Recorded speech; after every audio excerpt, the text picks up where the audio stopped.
Assalamu alaikum viewers, welcome to our YouTube channel at Mtechnoblehub International Limited. Today we are going to be talking about how you use Zoho Books.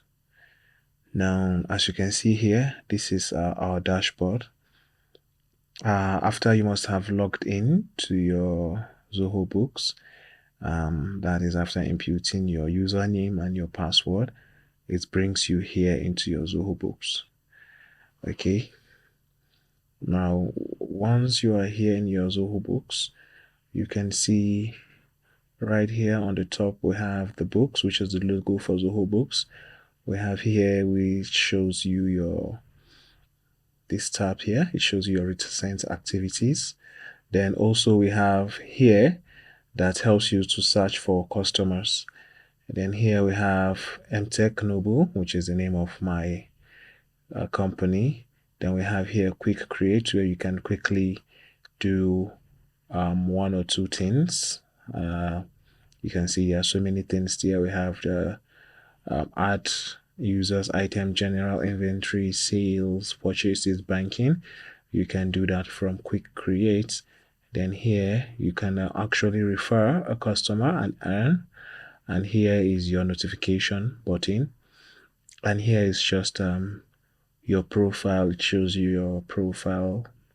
And these 9 dots here, when you click on them, it takes you to, it shows you other apps that are offered by Zoho.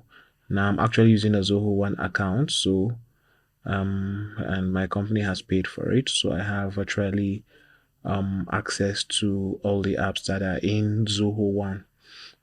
So let's look at this from these tabs on the left. Now home, this is your dashboard where you see everything. You have recent updates here that shows you about the recent news and updates from Zoho. Now when you click on items simply means the items that you are selling. These are your products that you are selling. Now here you can actually add item. You can add a new item. Let's click on that and see what happens. You can add an item. It asks you if it's a good or a service.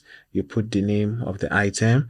Then you can also add the SKU, the unit. You can put the selling price. You can put the cost price right there.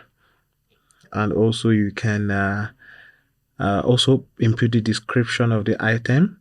Then if the item is taxable, you select a tax and you put the tax there as well. Now you can also select here. You can see it's written track inventory for this item.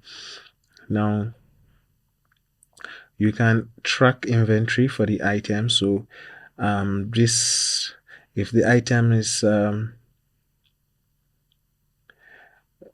be able to know the quantity of an item that you have at every point in time in your shop.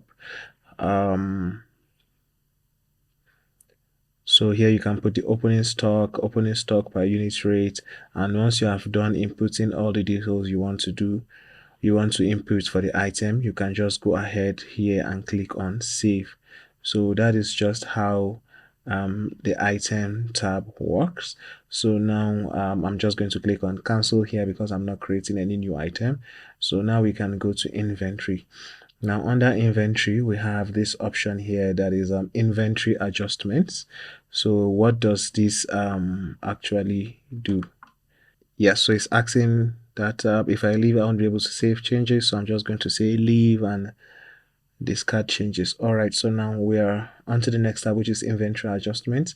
Here you can adjust your inventory, assuming if there is a supply or maybe there is a mistake in entry of the inventory. You can always make adjustments for your inventories here. You can just click on that and you mode of adjustment, the reference number, the date, cost of goods sold, and you put in the description. And after you are done, you select the item and all that.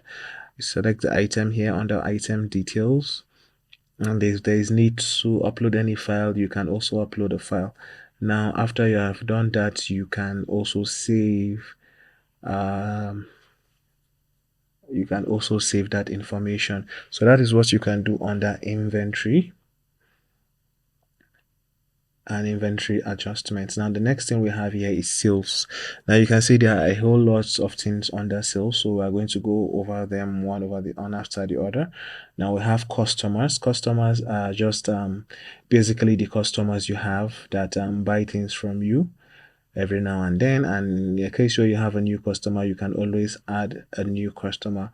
All you need to do is just to click on this plus button here and fill in the form, then you can add that customer. Then we also have retainer invoices. You can fill in retainer invoices. That is we also have invoices as well. You can write invoices to customer. You just click on this plus button, it takes you to the invoice page. You fill in the information, the necessary information, and you're done. Your invoice is ready. Now upon completion of the invoice, you can actually choose to save that invoice as a draft, or you can choose to send the invoice to a customer. So here, what we have here, we can see that after filling all this, you can see just here below, you can see save as draft. You can see save and send to the customer, and there's also a box for terms and conditions.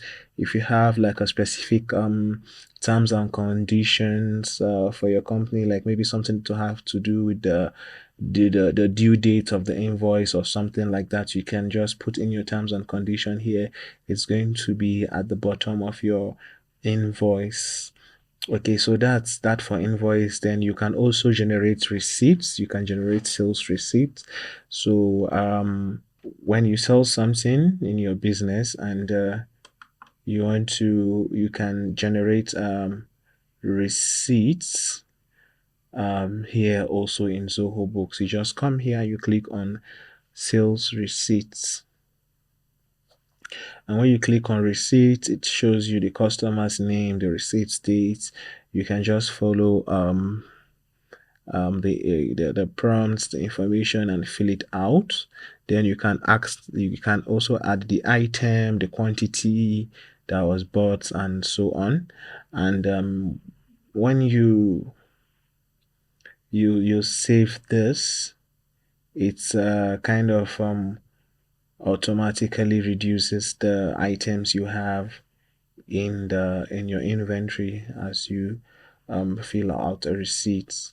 Now that's for sales receipts. You can also scan an item, like assume you can scan an item here. That's in a supermarket where you have the device for scanning of items. You can also do that. So now that's for sales receipts. Now for next, we have recurring invoices. These are invoices that repeat themselves. These are things that invoices that you write over and over. You can do that also under Zoho Books. Then you have payment received. These are payments that have been received. So you can record your payments that have been received here. Then you also have credit notes. So that's everything that is under sales. That's a whole lot. Then we have purchases also. We have a lot of things under purchases. We have the vendors. You can put in all the vendors you buy things from here under vendors. And we also have expenses. You can record all your expenses as you make them. Each expense you make, you can always record them on the expenses, so you'll be able to track your expenses. Then we have recurring expenses. These are things expenses you make from time to time, and you can just add those type of expenses here, and you can also automate it for it to record those expenses. Let's assume you pay for a NEPA bill. Maybe you request for you pay for a particular service from time to time in your organization. So don't forget to subscribe to our channel so that you'll be notified when next we release our next video at Mtechnoblehub International Limited. Thank you so much for watching.